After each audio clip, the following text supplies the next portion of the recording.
You ask Tiger to solve. This deals with linear equations with one unknown. The final result is x equals 6. Let's solve it step by step. Simplify the expression.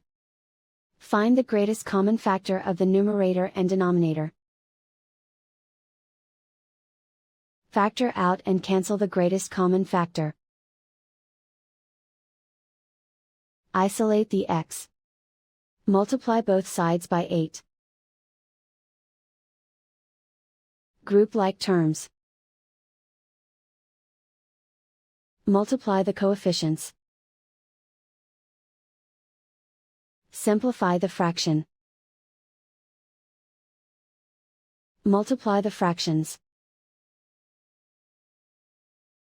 Simplify the arithmetic. And so the final result is x equals 6.